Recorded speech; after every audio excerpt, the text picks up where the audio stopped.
संभल हिंसा मामले में विदेशी हथियार सप्लाई करने वाला आरोपी गिरफ्तार। संभल पुलिस ने बड़ी कार्रवाई करते हुए हिंसा मामले में विदेशी हथियारों की सप्लाई करने वाले आरोपी गुलाम को गिरफ्तार कर लिया है। आरोपी का संबंध शारिक साठा गैंग से बताया जा रहा है।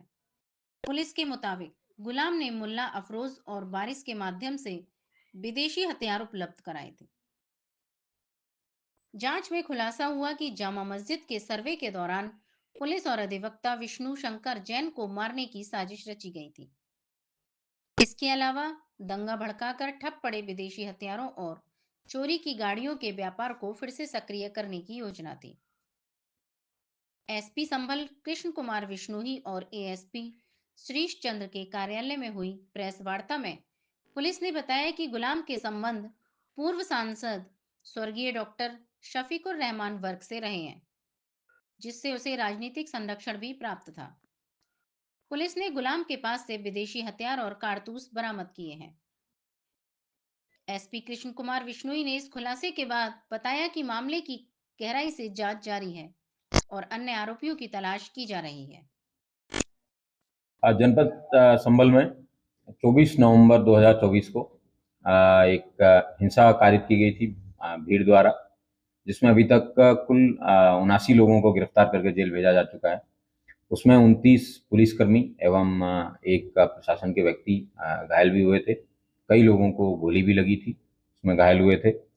उसमें पुलिस द्वारा इन्वेस्टिगेशन किया गया है। थोरो प्रोफेशनल इन्वेस्टिगेशन के बाद में आज संभल पुलिस को एक अच्छी सफलता हाथ लगी है, जिसमें उस दिन घटना कारित करने वाले जिसने व्यक्ति द्वारा असले प्रोवाइड किए गए थे, जिस व्यक्ति के द्वारा इंस्ट्रक्शन दिए गए थे, जिस व्यक्ति के द्वारा ये हिंसा करवाने के लिए असले भी प्रोवाइड किए गए थे, उस व्यक्ति को पुलिस द्वारा गिरफ्तार किया गया है, जिसका नाम गुलाम पुत्र मुख्तार है। ये मोहल्ला दीपासराय नखासा का रहने वाला है। इस व्यक्ति को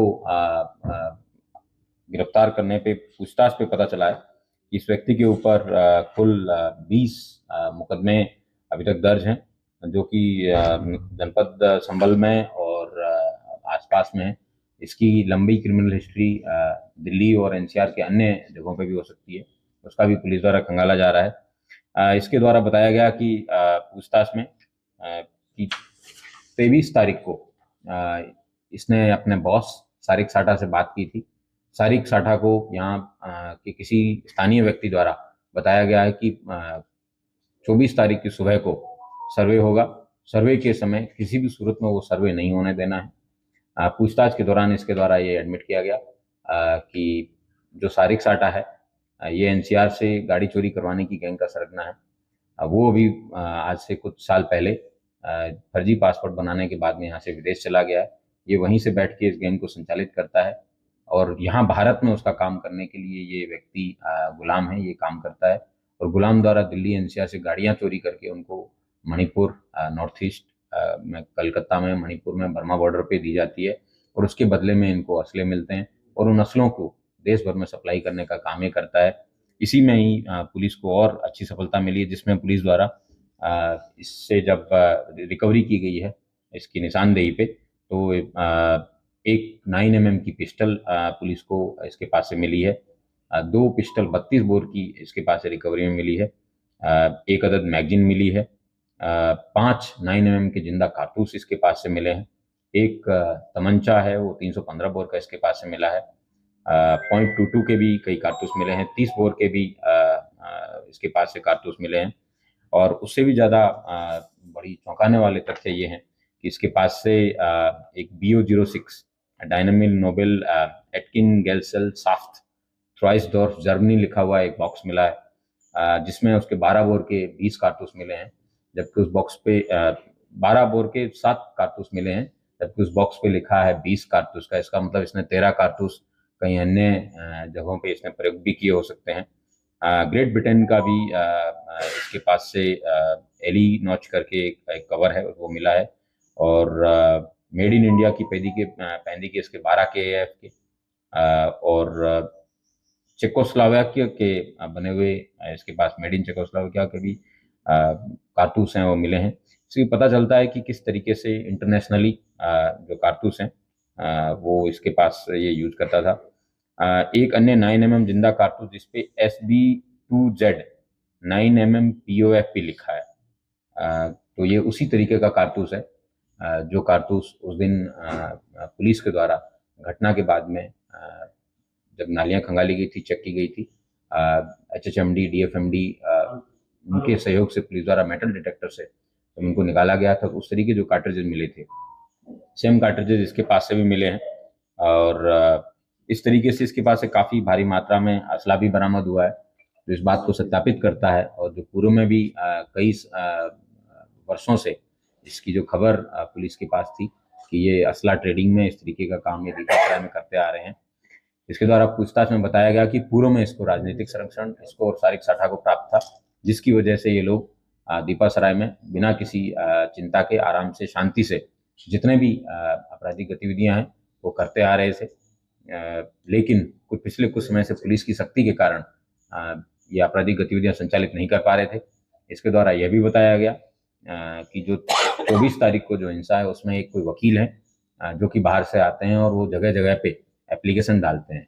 इनके द्वारा ये निर्धारित किया गया, जब प्लानिंग में असले देने के समय उन्होंने उसको ब्रीफ किया गया था, उसका फोटो भी उनको बताया गया था कि ये इस तरीके का व्यक्ति है, जुलिये का है, इसको जामा मस्जिद के अंदर किसी भी सूरत में पहुंच के उस व्यक्ति को ख़त्म करना है। उससे देश भर के अंदर हिंसा फैलेगी और ये लोग जो हैं देश भर में, दुनिया भर में फेमस हो जाएंगे। इनकी ये इन्होंने इस बात को जो इनके द्वारा बताया गया, जिसमें इन्होंने कि जो मस्जिद है ये करीबन 500 साल पहले इसने एडमिट किया कि 500 साल पहले मस्जिद बनी है और ये हमारे पूर्वज बाबर की निशानी है और इसका रक्षा करना हमारा धर्म है। और हमने ठान लिया था, हमारे नेताओं ने भी हमें बताया था कि किसी भी सूरत में सर्वे नहीं होने देना है। और अगर जो भी व्यक्ति जो बीच में आता है, इन्होंने जब पुलिस द्वारा जिसमें stun grenade, chilli grenade, rubber pellets, rubber bullets और टीयर स्मोक कि कई सारे जब एक साथ फायर किए गए थे उस धुएं की आड़ में और पूर्व में इन्हीं दंगाइयों द्वारा जब वो CCTV तोड़े गए थे, उसका लाभ प्राप्त करते हुए इन्होंने अंधाधुंध फायरिंग की। उसमें 4 लोगों की डेथ हुई थी और पुलिस के भी कई लोगों को इनकी गोलियां लगी थी। इन चारों लोगों की हत्या के मेन कंस्पिरेटर के रूप में इस गुलाम को पुलिस द्वारा गिरफ्तार किया गया है और गिरफ्तार करके आज इसको जेल भेजा जा रहा है। इसकी और मोबाइल में इसने काफ़ी सारा डेटा डिलीट किया है, लेकिन गोल्ड स्मगलिंग और इस तरीके के तमाम चीज़ें हैं, उसकी लाभप्रद जानकारी पुलिस को प्राप्त हुई है। लेकिन इसका मोबाइल है वो लैब में भेजा जाएगा, वहाँ से जो भी लाभप्रद सूचना पुलिस को मिलेगी, पुलिस उसको इन्वेस्टिगेशन में भी शामिल करेगी। क्या इसके राजनीतिक कनेक्शन है और किसी राजनेता के कहने पर दूसरे राजनेता की बेटी या परिवार के किसी व्यक्ति पर इसका हमला कराने की बात नहीं? वर्ष 2014 में यहाँ से शफीकुर रहमान बर्क नाम के व्यक्ति हैं जो इस दुनिया में नहीं है अभी। इन्होंने समाजवादी पार्टी से चुनाव लड़ रहे थे। ये किसी एक दूसरी अन्य पार्टी के कैंडिडेट के सामने चुनाव लड़ रहे थे, तो एक अन्य राजनेता जो मुस्लिम बिरादरी के ही हैं, वो किसी अन्य को सपोर्ट कर रहे थे। उसी बात को कसीदगी को रखते हुए इन्होंने तत्कालीन जो कैंडिडेट थे उनके कहने पे सोहेल इकबाल नामक व्यक्ति के ऊपर इन्होंने अंधाधुंध फायरिंग की थी, जिसमें 121/2014 एक अभियोग पंजीकृत किया गया था, जो कि 307 और 7 CL एक्ट में थाना कोतवाली संभल में 4 मार्च 2014 को लिखा गया था। जो इन्होंने शफीकुर रहमान बर्क के कहने पे इन्होंने अन्य जो सोहेल इकबाल हैं उसके ऊपर फायरिंग करके इन्होंने ये घटना कारित की थी। और उसकी वजह से दोनों समुदायों में, मुस्लिम समुदाय के ही 2 समुदाय जिसमें तुर्क और अन्य लोगों के बीच में काफ़ी कसीदगी है वो बनी रही। इस बार की जो घटना हुई इसमें भी कहीं राजनीतिक रूप से इनको आदेश निर्देश देने की बात रही है? पुलिस को कई ऐसे व्हाट्सएप ग्रुप्स मिले हैं जिसके अंदर भीड़ को इकट्ठा करने के, उसमें एक सांसद संबल नाम का एक व्हाट्सएप ग्रुप है जिसमें पुलिस को 21 नवंबर की रात्रि में लोगों को इकट्ठा होने के बारे में बताया गया था कि 22 को ज़्यादा से ज़्यादा लोग मात्रा में लोग आएँ। और 23 और 24 तारीख के लिए भी उसमें विभिन्न प्रकार के घटना के बाद में इंस्ट्रक्शन दिए जाने की बात इस तरीके प्रकाश में आई है। उसमें से कई सारे मैसेजेस हैं जो जिन लोगों के द्वारा मैसेज किए गए थे, पुलिस द्वारा उनको पूछताछ के लिए बुलाया गया है, लेकिन कुछ लोग अभी तक पुलिस के सामने अपीयर नहीं हुए। जैसे ही वो अपीयर होते हैं, पुलिस द्वारा उनसे पूछताछ की जाएगी और उनके मोबाइल से उस व्हाट्सएप ग्रुप को खंगाला जाएगा। सर, सारिक साठा का जो कॉन्टैक्ट है वो कब से नेताओं के सामने आ रहा है सर? कब से सारिक साठा के बारे में उस व्यक्ति से पूछताछ पे ज़्यादा पता चलेगा, लेकिन जो उसके साथी से पूछताछ में पता चला है कि वो कई दशकों से यहाँ पे संभल में 1999 में भी उसके द्वारा कई लाखों की लूट है वो यहाँ के मेहनता व्यापारियों के साथ की जाती रही है। उसको पुराना संरक्षण प्राप्त था, इसलिए इतने बड़ी घटनाएं कारित करता था।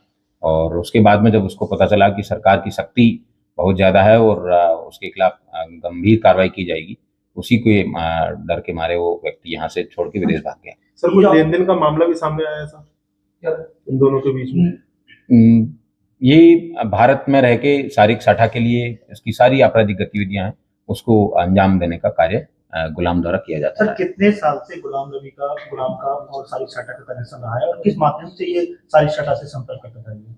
इसने पूछताछ में बताया और इसके मोबाइल से भी एक जंगी ऐप है उसके बारे में पता चला है, जिसका उस ऐप के अंदर ज़्यादा डेटा स्टोर नहीं रहता है और किसी भी सर्वर पे भी उसके मैसेजेस स्टोर नहीं रहते हैं, तो इसलिए वो सबसे मुफीद और सबसे सेफ ऐप माना जाता है। इसलिए उसके द्वारा इन लोगों के द्वारा इस ऐप का प्रयोग किया जाता है और उसी से बात की जाती है। लेकिन इसके पास से सारिक साठा की पत्नी का भी मोबाइल रिकवर हुआ है, जो कि समय समय पे, ताकि इसके अपने मोबाइल शक ना हो इसके ऊपर, और उसकी पत्नी के मोबाइल से भी बात करता रहता है। इनके पास से सारिक साठा के 2 मोबाइल नंबर्स भी पुलिस को प्राप्त हुए हैं। पुलिस द्वारा इंटरनेशनल अथॉरिटीज़ हैं, उन सब से सामंजस्य बिठा के जो भी डिटेल है उसमें निकलवाई जाएगी। टेलीकॉम अथॉरिटीज़ है, उनसे भी डिटेल ली जाएगी। साठा की पत्नी को सामने पुलिस द्वारा उसके द्वारा जराइम की दुनिया से जो भी संपत्ति कमाई गई है उस संपत्ति को वेरीफाई करने के लिए, और वर्तमान में कोर्ट में कोर्ट में जो एक प्रॉपर्टी अटैच की गई है उसका नोटिस तामील करने के लिए, और इस हिंसा से संबंधित भी अगर उसको किसी प्रकार की कोई सूचना या जानकारी हो उस लाभ पर सूचना प्राप्त करने के लिए पुलिस द्वारा उसको बुलाया गया है। Thank you.